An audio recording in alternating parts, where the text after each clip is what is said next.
या व्हिडिओमध्ये आपण 10वी गणित भाग 2 प्रकरण 2 संकीर्ण प्रश्नसंग्रह 2 मधील प्रश्न क्रमांक 2 ते 8 पाहणार आहोत. प्रश्न दुसऱ्यातलं हे पहिलं गणित. एका समभुज त्रिकोणाची बाजू 2a आहे तर त्याची उंची काय? आता या ठिकाणी मी त्रिकोण ABC हा समभुज त्रिकोण काढलेला आहे. समभुज त्रिकोण म्हणजे त्याच्या तिन्ही बाजूंची लांबी समान असते आणि मग AB बरोबर BC बरोबर AC बरोबर 2a की आपल्याला दिलेलं आहे. समभुज त्रिकोणाचा आणखीन एक गुणधर्म म्हणजे समभुज त्रिकोणाचा प्रत्येक कोन एकरूप असतो आणि त्या प्रत्येक कोनाचं माप 60 अंश असतं. म्हणजे कोन A, cone B, cone C बरोबर 60 अंश. आता आपण या ठिकाणी त्रिकोणामध्ये एक रचना करूयात. म्हणजे शिरोबिंदू A मधून त्याच्या समोरील बाजू BCवर लंब रेषाखंड काढू. म्हणजे रेख AD लंब रेख BC या ठिकाणी आपण काढ. आणि आता काय झालं की त्रिकोण ABD घ्यायचा आहे आपण आणि त्रिकोण ABD मध्ये कोण Bचं माप 60 अंश आहे. कोण ADB जो आपण लंब टाकलेला आहे त्याचं माप 90 अंश आहे आणि राहिला जो कोण आहे कोण BAD तो काय येणार मग 30 अंशाचा आणि म्हणून कोण BAD बरोबर आलं 30 अंश. आता हा जो त्रिकोण ABD आहे त्या त्रिकोण ABD मध्ये आपण 30, 60, 90 अंशाचा प्रमेय गुणधर्म शिकलेलो आहोत. तो गुणधर्म काय सांगतो? जर एखाद्या त्रिकोणाचे कोण 30, 60, 90 अंश असतील तर 30 अंशाच्या कोनासमोरील बाजू कर्णाच्या निम्म्या लांबीची असते आणि 60 अंशाच्या कोनासमोरची बाजू कर्णाच्या वर्गमुळात 3/2 पट असते. आणि म्हणून मग या ठिकाणी 60 अंशाच्या कोनासमोरची बाजू AD बरोबर वर्गमुळात 3/2 गुणिले AB जो कर्ण आहे. आणि कारण लिहूयात आपण इथं 60 अंशाच्या कोनासमोरील बाजू. आता किंमत घालूयात. म्हणजेच काय येणार? AD बरोबर वर्गमुळात 3/2 गुणिले ABची किंमत किती आहे? 2a. आता या ठिकाणी 2ला 2 कॅन्सल होईल. म्हणजेच राहिलं काय? वर्गमुळात 3a. म्हणजे त्या समभुज त्रिकोणाची बाजू काय आली? तर वर्गमुळात 3a. बघा आता पुढचं उदाहरण आहे. 7 सेमी, 24 सेमी, 25 सेमी बाजू असलेला त्रिकोण काटकोन त्रिकोण होईल का? आणि कारण लिहा. आता या 3 बाजू असलेला त्रिकोण काटकोन त्रिकोण आहे का नाही ते ओळखण्यासाठी आपण तिन्ही बाजूंचे वर्ग करूयात. म्हणजेच काय आलं? 7चा वर्ग बरोबर 49, 24चा वर्ग बरोबर 576, 25चा वर्ग बरोबर 625. आता सर्वात मोठी बाजू 25 आहे म्हणून उरलेल्या 2 बाजूंच्या वर्गांची बेरीज करू. म्हणजेच काय येणार? 7चा वर्ग अधिक 24चा वर्ग बरोबर 49 अधिक 507. आता या दोघांची बेरीज झाली 625. पण 625 हा 25चा काय आहे? वर्ग आहे. म्हणजेच काय आहे? तर 7चा वर्ग अधिक 24चा वर्ग बरोबर 25चा वर्ग. ह्या दोन्ही बाजू समान आल्यात आणि म्हणून पायथागोरस प्रमेयाच्या व्यत्यासानुसार 7 सेमी, 24 सेमी आणि 25 सेमी बाजू असलेला त्रिकोण हा काटकोन त्रिकोण होईल. आता पायथागोरस प्रमेयाचा व्यत्यास काय सांगतो? जर एखाद्या त्रिकोणामध्ये मोठ्या बाजूचा वर्ग हा उरलेल्या 2 बाजूंच्या वर्गांच्या बेरजे एवढा असेल तर तो काटकोन त्रिकोण असतो आणि म्हणून या ठिकाणी हा काटकोन त्रिकोण आहे. पुढचं उदाहरण बघा. आयताच्या बाजू 11 सेमी व 60 सेमी असतील तर त्याच्या कर्णाची लांबी काढा.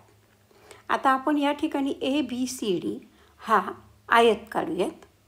आयताची एक बाजू म्हणजे AB आपण 11 सेमी घेतली आणि दुसरी बाजू BC जी आहे ती 60 सेमी घेतली.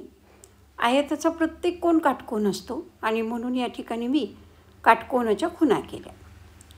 बघा चौकोन ABCD हा आयत आहे. AC हा कर्ण आहे. काटकोनासमोरील बाजूला कर्ण म्हणतात. आयताचा प्रत्येक कोन हा काटकोन असतो आणि म्हणून कोन ABC बरोबर 90 अंश. म्हणजे मी या ठिकाणी त्रिकोण ABC घेतला आणि त्रिकोण ABCमध्ये कोन B हा 90 अंशाचा आहे, म्हणजे काटकोन आहे. आणि म्हणून काटकोन त्रिकोण आला की त्या ठिकाणी पायथागोरसचा सिद्धांत आला आणि म्हणून त्रिकोण ABCमध्ये पायथागोरसच्या सिद्धांतानुसार कर्णवर्ग बरोबर एक बाजू वर्ग अधिक दुसरी बाजू वर्ग. म्हणजेच या ठिकाणी काय येणार, AC वर्ग बरोबर AB वर्ग अधिक BC वर्ग. आता किमती घालूयात. म्हणजे येणार 11चा वर्ग अधिक 60चा वर्ग. 11चा वर्ग 121, 60चा वर्ग एका शून्याचे 2 शून्य आणि 6चा वर्ग 36. आणि मग या दोघांची बेरीज झाली 1721. म्हणजेच काय आलं, AC वर्ग बरोबर 1721 आणि 721 हा 61चा वर्ग आहे आणि म्हणून AC बरोबर आलं 61. म्हणजेच आपल्या आयताचा जो कर्ण आपल्याला विचारला होता तो आयताचा कर्ण काय आला या ठिकाणी 61. 61चा वर्ग करण्याची पद्धत मी या ठिकाणी दाखवलेली आहे, तीही अभ्यासा. पुढचं उदाहरण आहे, एका काटकोन त्रिकोणामध्ये काटकोन करणाऱ्या बाजू 9 सेमी व 12 सेमी आहेत, तर त्या त्रिकोणाच्या कर्णाची लांबी काढा. आता काटकोन त्रिकोण आहे, काटकोन त्रिकोण दिलाय म्हटलं की नेहमी पायथागोरसचं प्रमेय म्हणजेच पायथागोरसचा सिद्धांत वापरायचा. आता काटकोन त्रिकोणामध्ये पायथागोरसचं प्रमेय काय सांगतं, तर कर्णाचा वर्ग हा नेहमी उरलेल्या 2 बाजूंच्या वर्गांच्या बेरजे इतका असतो आणि म्हणून पायथागोरस प्रमेयाच्या सिद्धांतानुसार कर्णवर्ग बरोबर एक बाजू वर्ग अधिक दुसरी बाजू वर्ग. आता एक बाजू 9, 9चा वर्ग अधिक दुसरी बाजू 12, 12चा वर्ग. आता आपण वर्ग करूया. 9चा वर्ग 81, 12चा वर्ग 124. आता या दोघांची आपण बेरीज करूया. म्हणजे 81 अधिक 144. या दोघांची बेरीज झाली 225. आता 225 हा कुणाचा वर्ग आहे, 15चा वर्ग आहे. म्हणजेच कर्णवर्ग बरोबर 15चा वर्ग म्हणजेच कर्ण बरोबर आला 15. दोन्ही बाजूंची या ठिकाणी आपण वर्गमुळे काढली. समद्विभुज काटकोन त्रिकोणाची बाजू x आहे, तर त्याच्या कर्णाची लांबी काढा. बघा आता शेजारी त्रिकोण ABC हा समद्विभुज काटकोन त्रिकोण आहे. आपल्याला माहीत आहे समद्विभुज काटकोन त्रिकोण म्हटलं की त्याच्या काटकोन करणाऱ्या ज्या बाजू असतात ते एकरूप असतात, म्हणजे सारख्या असतात. आणि म्हणून मग AB बरोबर BC बरोबर x की जे आपल्याला प्रश्नामध्ये दिलेले आहे. आणि कोण ABC या ठिकाणी 90 अंशाचा आहे. आणि मग त्रिकोण ABC मध्ये पायथागोरस प्रमेयाच्या सिद्धांतानुसार, कारण काटकोन त्रिकोण म्हटलं की नेहमी आपण काय वापरणार, पायथागोरसचा सिद्धांत. AC वर्ग बरोबर काय आलं, AB वर्ग अधिक x वर्ग. आता या ठिकाणी आपण किमती घालूयात. काय येतील, ABची किंमत x, BCची किंमत x, म्हणजेच AC वर्ग बरोबर काय आलं, x वर्ग अधिक x वर्ग, म्हणजेच 2x वर्ग. हे AC वर्ग बरोबर आहे.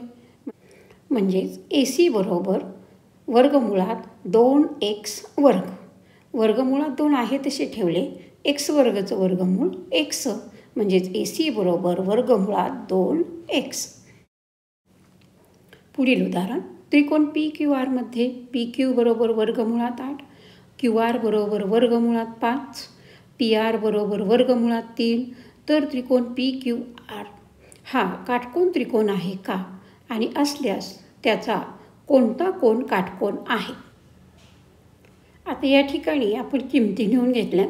आता याच्यामध्ये बघा PQ बरोबर वर्गमुळात 8 ही सर्वात मोठी बाजू आहे, म्हणून आपण त्याचा वर्ग करूयात. PQ वर्ग बरोबर वर्गमुळात 8चा कंसाचा वर्ग. 8चा वर्ग 64, पण 64चं वर्गमूळ आलं 8. त्यानंतर QR वर्ग करूयात. QR वर्ग बरोबर वर्गमुळात 5चा वर्ग बरोबर 5. PR वर्ग बरोबर वर्गमुळात 3चा वर्ग बरोबर 3. आता या ठिकाणी बघा QR वर्ग अधिक PR वर्ग करूयात. आणि या दोघांची बेरीज किती येणार आहे? 5 अधिक 3 बरोबर 8. आणि ही बेरीज जी आहे ती आहे मोठ्या बाजूबरोबर, म्हणजेच PQ बरोबर. PQ वर्ग बरोबर किती आहे? 8 आहे.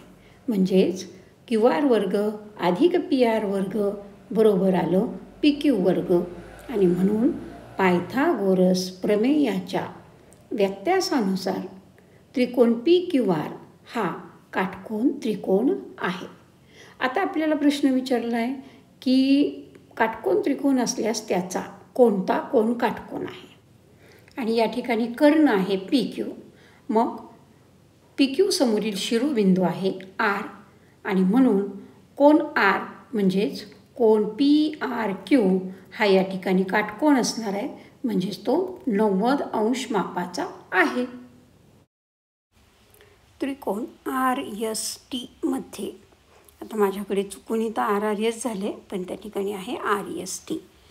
कोण S बरोबर 90 अंश, कोण T बरोबर 30 अंश, RT बरोबर 12 तर असेल तर RS व ST काढा. आता या ठिकाणी मी त्रिकोण काढलेला आहे RST. त्यामध्ये S कोण 90 अंशाचा आहे, T कोण 30 अंशाचा आहे, आणि कर्ण RT जो आहे तो 12 आहे. आणि ते आपण आता लिहून घेऊयात. त्रिकोण RST मध्ये कोण S बरोबर 90 अंश, कोण T बरोबर 30 अंश, आणि म्हणजेच उरलेला जो कोण आहे R तो येणार 60 अंशाचा. म्हणजे आता कोणांची मापं काय आली? 30 अंश, 60 अंश, 90 अंश. आणि म्हणून त्रिकोण RST मध्ये 30, 60, 90 अंशाच्या प्रमेयानुसार पहिल्यांदा काढूयात आपण RS. आता RS ही जी बाजू आहे ती 30 अंशाच्या कोणासमोरची बाजू आहे, आणि आपल्याला माहिती आहे 30 अंशाच्या कोणासमोरची बाजू ही कर्णाच्या निम्म्या लांबीची असते, आणि म्हणून RS बरोबर 1/2 RT. आणि त्याला कारण देऊयात 30 अंशाच्या कोणासमोरील बाजू. आता किंमत घालू. RTच्या तिथं 12, RTची किंमत आपल्याला दिलेली आहे, 12 घातली, 2ने भागलं की आलं 6, म्हणजेच RS बरोबर किती आले? 6. आता दुसरी गोष्ट काढूयात. ST विचारली आपल्याला. ST ही 60 अंशाच्या कोणासमोरची बाजू आहे, आणि 60 अंशाच्या कोणासमोरची बाजू ही कर्णाच्या वर्गमुळात 3/2 पट असते, आणि म्हणून ST बरोबर वर्गमुळात 3/2 गुणिले RT. आणि कारण घेऊयात 60 अंशाच्या कोणासमोरील बाजू. आता RTची किंमत घालूयात आपण 12, म्हणजेच काय येणार? वर्गमुळात 3/2 गुणिले 12, 2ने भाग जातो आहे, बेसखूम 12, म्हणजेच ST किती आला? तर 6 वर्गमुळात 3 सेमी. आयताचे क्षेत्रफळ 192 चौसेमी असून त्याची लांबी 16 सेमी आहे. तर आयताच्या कर्णाची लांबी काढायची.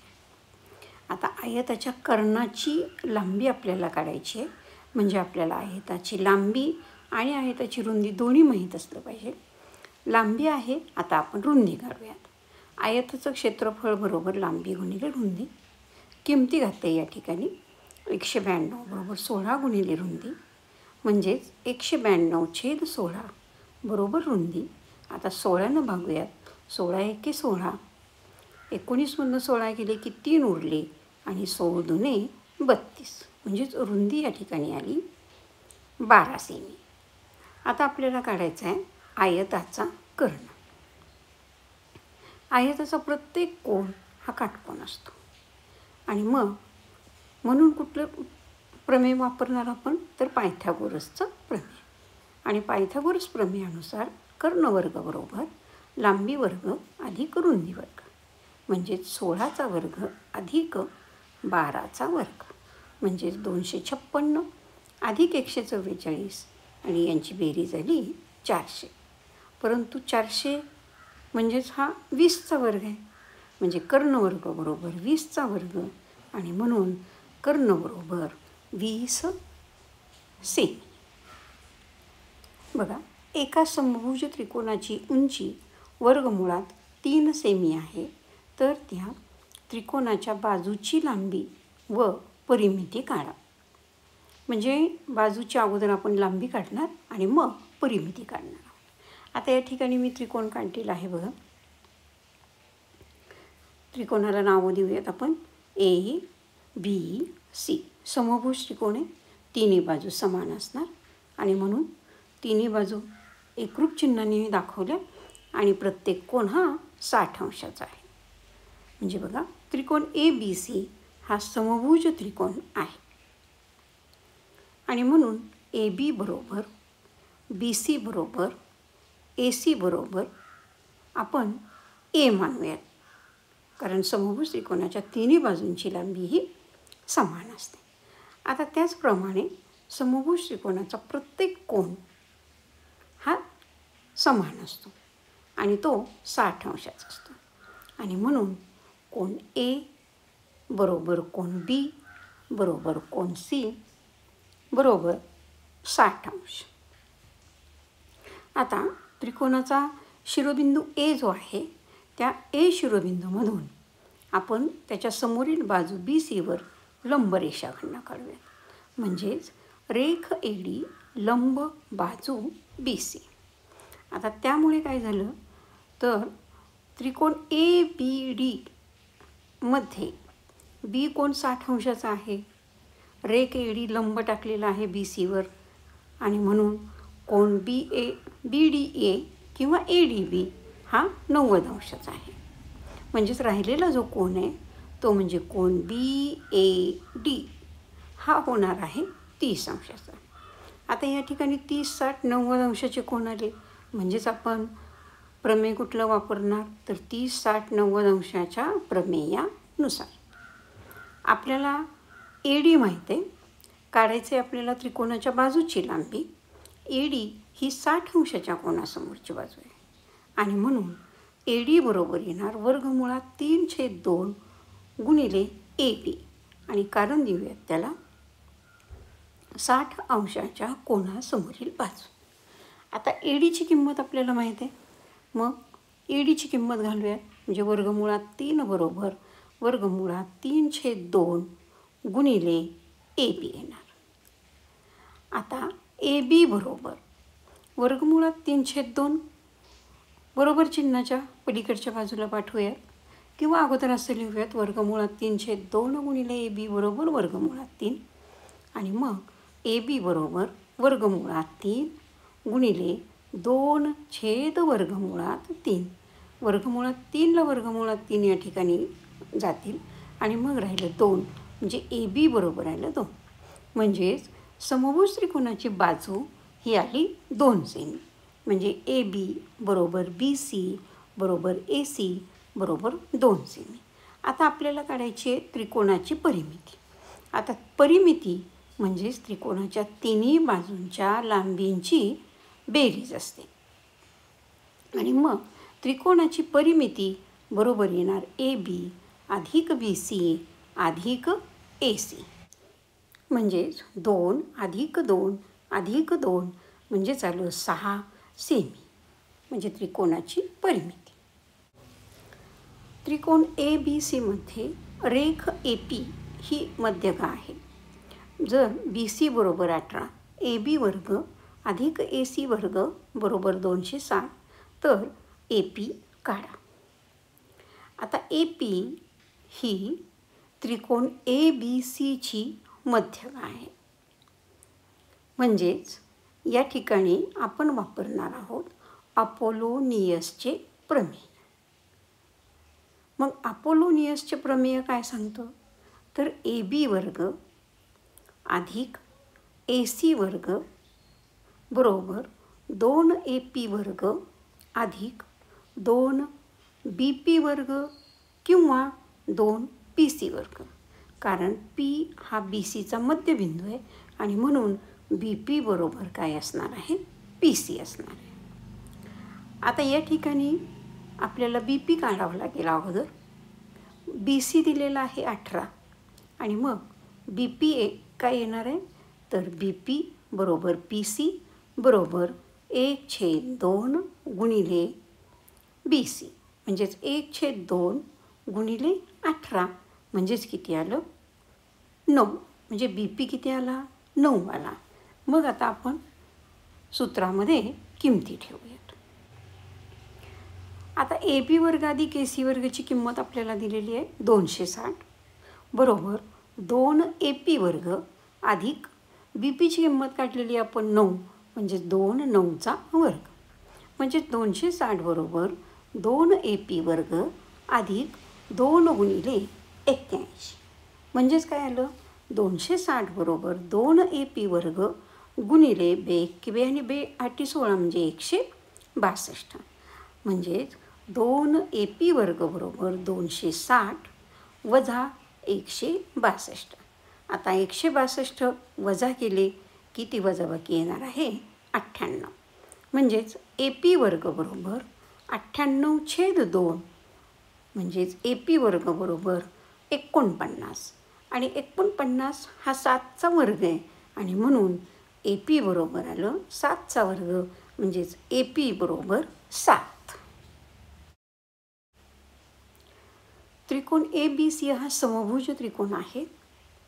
पाया BC वर P बिंदू असा घ्या की PC बरोबर 1/3 BC आणि जर AB बरोबर 6 सेमी तर AP काढा.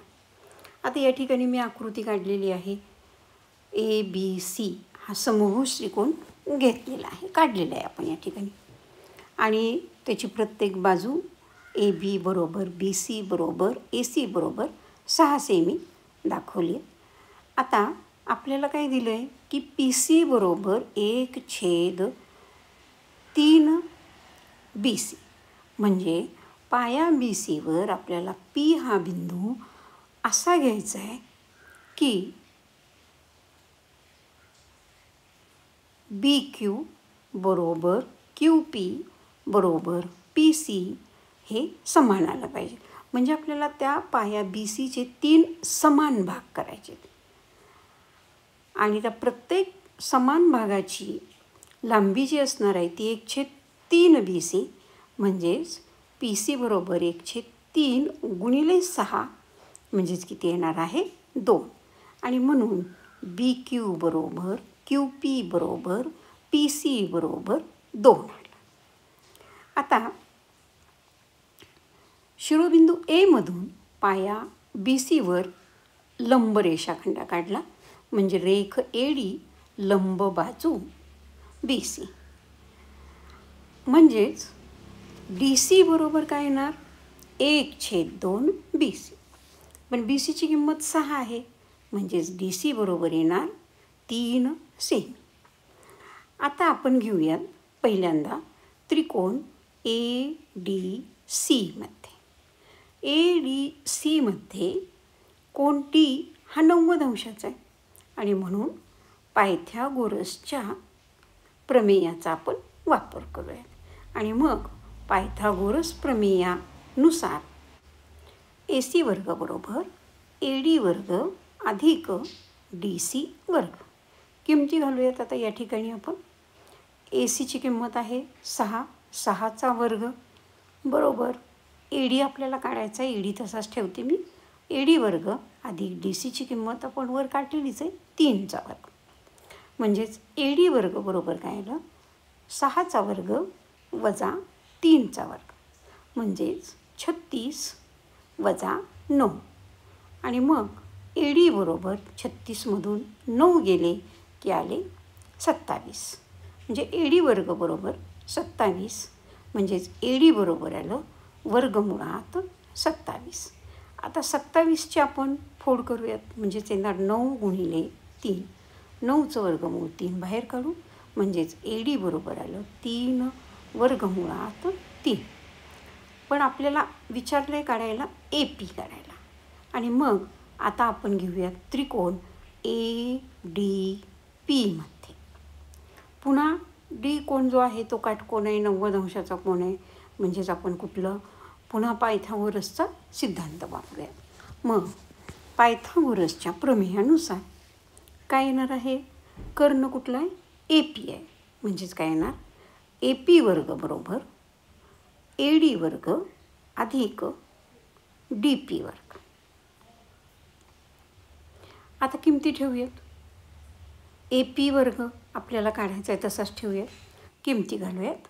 AD 3 वर्गमुळात 3 कंसाचा वर्ग अधिक DP 1 म्हणजे 1चा वर्ग. 3चा वर्ग 9 वर्गमुळात 3चा वर्ग 3 म्हणजे 9 गुणिले 3 अधिक 1चा वर्ग 1. म्हणजेच AP वर्ग बरोबर 27 अधिक 1 म्हणजेच AP वर्ग बरोबर 28 आलं. म्हणजे AP बरोबर काय आलं तर वर्गमुळात 28. 28ची फोड करूयात.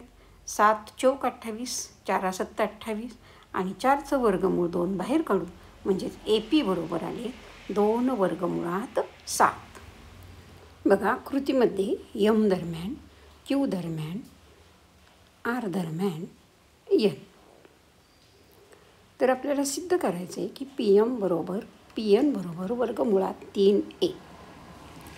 आता त्रिकोण PMN मध्ये आपल्याला काय काय दिलं आहे बघा.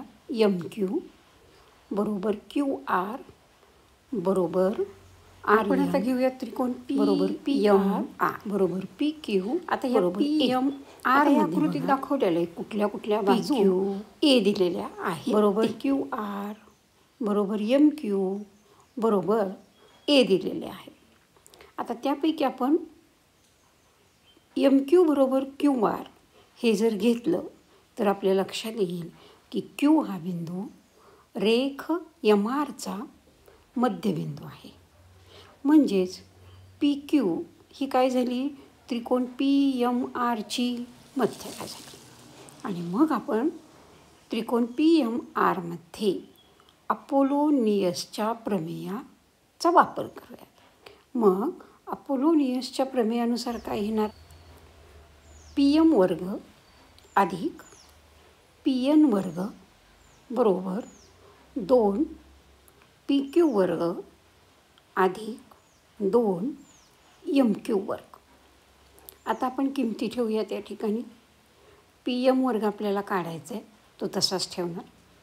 PR ची किंमत किती आहे, A वर्ग अधिक 2A वर्ग अधिक 2A वर्ग, कारण सर्वाच्या किमती Aच आहेत. म्हणजेच PM वर्ग अधिक A वर्ग बरोबर आलं 4A वर्ग. आता A वर्गला आपण बरोबर चिन्हाच्या पलीकडे पाठवूया, म्हणजेच काय येणार, PM वर्ग बरोबर 4A वर्ग वजा A वर्ग आणि मग आले 3A वर्ग. परंतु हे आले PM वर्ग बरोबर, म्हणजेच PM बरोबर येणार वर्गमुळात 3A वर्ग आणि म्हणजेच वर्गमुळात 3 गुणिले A की जे आपल्याला विचारलेलं होतं. आता आपल्याला PN बरोबर वर्गमुळात 3A दाखवायचे आणि मग याप्रमाणेच आता आपण PQN या त्रिकोणाचा विचार करूयात. आणि मग त्रिकोण PQN मध्ये बघा QR बरोबर RN बरोबर A आहे. म्हणजेच काय झाला, R हा जो बिंदू आहे तो बिंदू R QNचा रेख QNचा मध्यबिंदू होणार आहे. आणि मग आपण पुन्हा या ठिकाणी काय वापरणार आहोत, अपोलोनियसचे प्रमेय.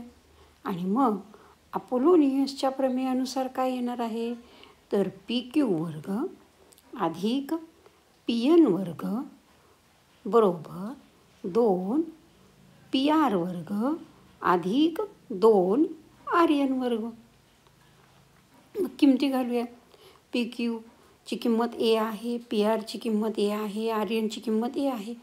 म्हणजेच काय येणार, ए वर्ग अधिक PN वर्ग बरोबर 2 वर्ग अधिक 2 यांची किंमत A वर्ग. मग आता आपण ए वर्गाला बरोबर चिन्हाच्या पलीकडे पाठवूयात. म्हणजेच काय येणार, PN वर्ग बरोबर 4A वर्ग, दोघांची बेरीज केली 4A वर्ग वजा A वर्ग. म्हणजेच PN वर्ग बरोबर आले 3A वर्ग आणि मग PN बरोबर आलं वर्गमुळात 3A वर्ग आणि म्हणून PN बरोबर आले वर्गमुळात 3 आहे तसेच ठेवले आणि वर्गमुळात A वर्गचं वर्गमूळ आलं A. म्हणजेच PN बरोबर आलं वर्गमुळात 3 गुणिले A, की जे आपल्याला दाखवायला सांगितलेलं होतं.